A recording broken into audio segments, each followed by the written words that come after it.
Hello, good afternoon. Go, go, go. Ah, Narinig ko yung pinag-uusapan niyo yung tungkol sa South China Yeah. Sea. And din kasi yung topic dito sa 46 ASEAN Summit. And kanina, in-emphasize ni President Bongbong Marcos yung kanyang call with the ASEAN members to hasten the conclusion of the Code of Conduct. Kasi if you recall, di ba, Bo Reg, Ms. Amy at saka Tito Ronald, ang sinasabi ng Department of Foreign Affairs, dito raw nakaraan na Foreign Ministry discussions nila noong, I think that was 2023.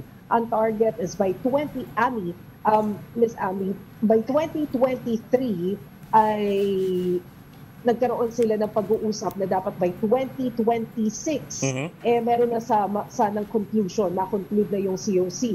Ngayon ang tanong dyan, magkakatotoo kaya yan? So kasama yan doon sa mga calls si PBBM dito sa ASEAN Summit saying na sana i-hasten yung conclusion for the COC. That's bukod dyan, he also mentioned about the US tariff. Binigay niya yung kanyang pagsuporta dun sa stance ng ASEAN wherein sinasabi nila na gusto nila ay yung walang retaliation doon sa i-impose na US tariff. Kasabay niyan yung announcement ni Malaysian Prime Minister Anwar Ibrahim earlier na siya na mismo yung sumulat kay US President Donald Trump requesting for a US-ASEAN meeting para nga mapag-usapan ito. Mase, di ba ang chairman ngayon, Malaysia eh? Ang chairman Yes. sila, Ibrahim. No? Tinutulak ba niya yung Code of Conduct? I met him more than a month ago eh. Si Anwar Ibrahim at saka tatlo niyang ministers. Hindi sila masyadong keen eh dun sa Code of Conduct. Parang medyo hesitant sila na ma-antagonize ang China. At least at this point. Yan ba ngayon ay tinutulak nila na yung Code of Conduct?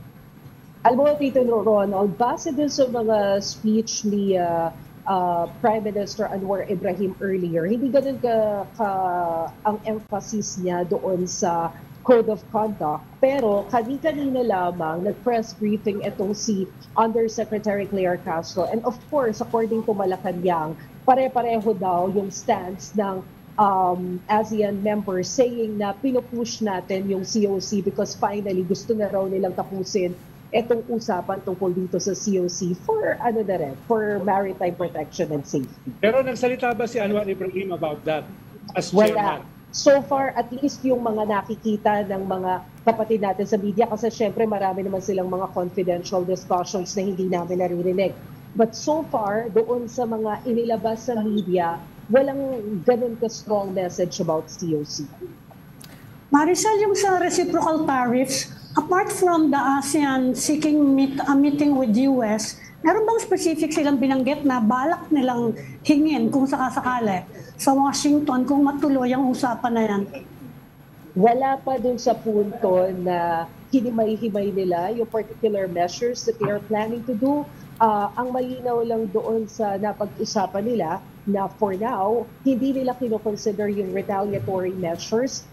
They choose to have a dialogue with the US government. Yun yung malinaw. But other than that, wala pa silang nahihimay na step-by-step procedure on what they are going to do.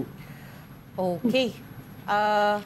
We'll let you go, Masa, because we understand hinahabol mo pa yung sinusundan mo yung agenda ng President. So, yeah. Reg, may isang tanong lang. Go ahead. No? Isang tanong. Kamusta si Secretary Manalo? Si Secretary Manalo, Naku, how nandito is he siya. conducting himself? Paano, siyempre, napalitan siya, di ba? Yes.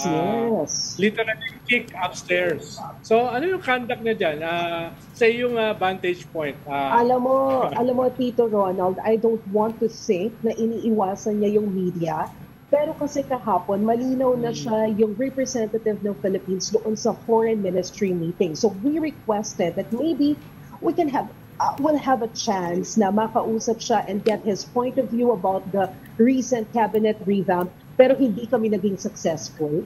Hindi siya nagpakita sa atin. Although, nandito siya, until kanina kasama niya si President Bongbong Marcos with the other ASEAN leaders. Pero so far, hindi pa siya nagbibigay ng kanyang statement with the members of the media. And kanina, chinecheck nga rin natin yung list ng mga mag-a-attend doon sa iba't ibang mga ASEAN forum. Nandun na rin yung pangalan ni incoming Secretary Tess Lazo. Although nandun naman siya sa listahan ng mga high officials. So hindi pa siya yung representative ng Foreign Ministry Summit. Very interesting. Okay, we'll let you continue chasing down Secretary Manalo. Thank you so much for your report. News 5 correspondent Maricel Halili reporting live from Kuala Lumpur.